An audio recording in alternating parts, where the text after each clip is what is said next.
Welcome back to my series about debunking missionaries. Excuse the noise in the background you may hear, because right now I'm recording this particular episode at the train station.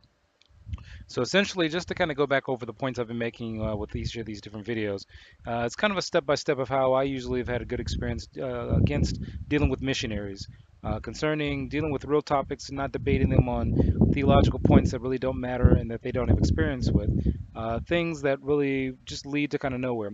So I'm going to kind of shore up some things that I mentioned in the last video, and that's dealing with how the missionaries try to paint rabbis as being some evil group of people as well as being some separate organization outside of the Jewish people. Uh, the main groups of people I've seen kind of use this to try to make a point come from people like Dr. Michael Brown, as well as Dr. David Stern, and organizations like Jews for Jesus. And again, the thing that they try to paint is this idea is that it's them versus the rabbis, and the rabbis are blocking the Jewish people from hearing what the missionaries have to say. Of course, I showed in the last video how this is a lie and that this is not actually the situation, and it's simply just a tactic that missionaries use. The reality of the matter is something completely different, and that is, as I mentioned before, that rabbis are part of the Jewish people, meaning that in the Torah, the people of Israel were commanded to elect for themselves, to place upon themselves shoftim and shoturim. So there are rabbis who fit this function, and I think in order to prove this point out a little bit further, I'm going to be getting back into something I mentioned in my previous videos. Now, unlike what the missionaries provide for themselves and what they don't provide in their own history, there is an unbroken chain of transmission that has existed from the people of Israel from the time that the Torah was given at Mount Sinai to the present day, which led to three different ancestry types coming out of the ancestry from Mount Sinai.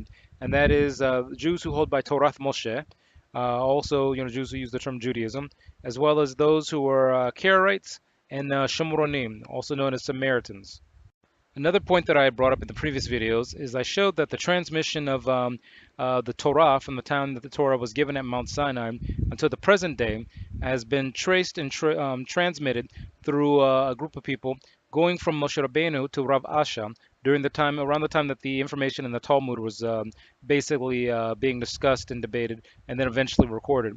All modern day rabbis descend in one way or the other from intellectual or familiarly, meaning family, from basically that group of information that came out of Rav Asha and the information that was approved that is found in the basic Talmuds, so the Jerusalem and the Bavli Talmud.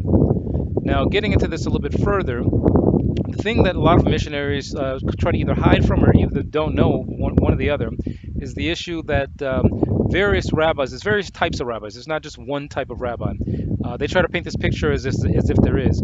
The reality is that the Torah commands that the people of Israel will have leaders from the various tribes who are leaders of thousands, leaders of hundreds, leaders of fifties, and leaders of tens. Where there are rabbis who completely fit that mold because of the fact that they were elected to that position by various Jewish communities that they represent.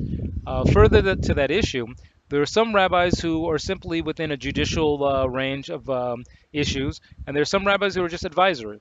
Simply a person goes to them to advise with them, and then the person makes their own decision. Meaning, a Jewish person has a question about something in the Torah as well as Jewish law, which is called halakha, and they would go to a rabbi who knows what they're talking about and represents their community. And then from there, they would make their own decision. And in most of these cases, we're not talking about rabbis who make the decision for people. People make their own decision and research for themselves. Something that you don't really find in what the missionaries are promoting in their propaganda. Now, one thing I would also like to point out is that the fact that rabbis are generally speaking appointed by communities, meaning community starts a synagogue or a bet knesset, as it's called in Hebrew, and then from there they pick someone who they decide to be a rabbi who can assist with the community. Now, here's another aspect that the missionaries never deal with and never talk about. In the Torah, in what's called Sefer Devarim, which is 32:7, or in English is Deuteronomy 32:7, there's actually a mention where Moshe Rabbeinu, or Moses, basically tells the people of Israel, the generation that was about to enter the land of Israel, Zachor Yamud Olam, Binu Shenot Dor Vador, Sha'al Avicho V'Yojidacho, Zechunecho V'Yomer Lecho. Further to this point, now in translation, basically what this is saying is that when the questions come up, when questions arrive about what happened in the past, ask your father. Ask the elders of your community. It doesn't say to go out to some missionary somewhere, some person who's outside of the Jewish community.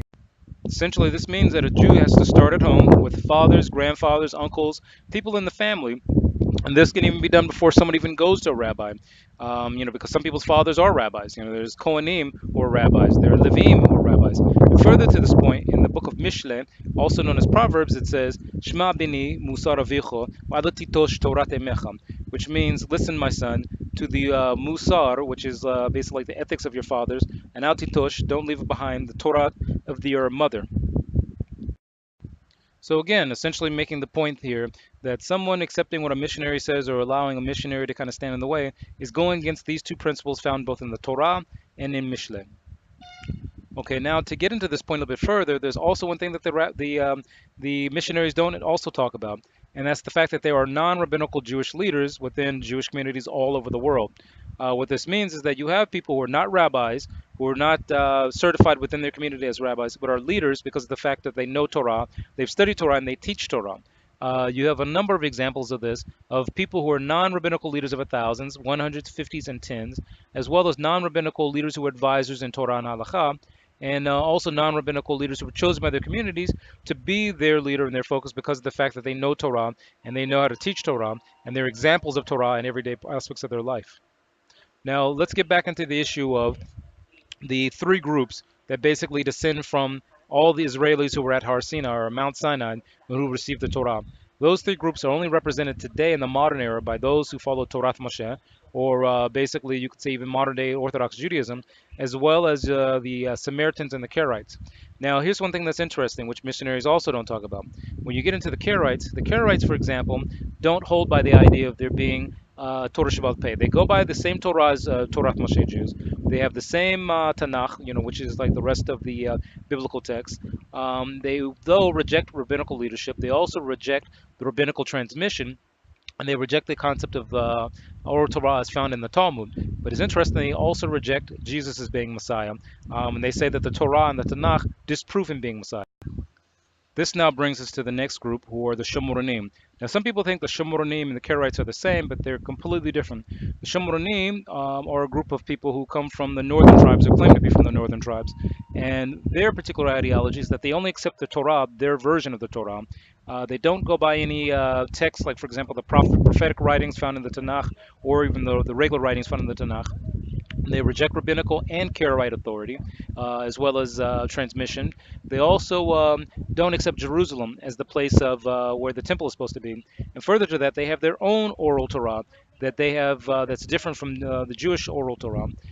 They also reject Jesus as being the Messiah also. So these two groups, along with Jews who hold by Torah Moshe, are the only three groups who can be traced back to Mount Sinai, back to when the Torah was given and when Hashem, specifically Hashem, the creator of all things, spoke to the Jewish people, and when there was no question over what was being transmitted from that point, because Moshe Rabbeinu was accepted at that point as being an accurate leader. So this is something that's an important point that goes back to where rabbis in the modern day get the authority they hold by. So knowing all this, we know why Jews, Karaites, and Shomronim reject Jesus as being Messiah and the missionary claim.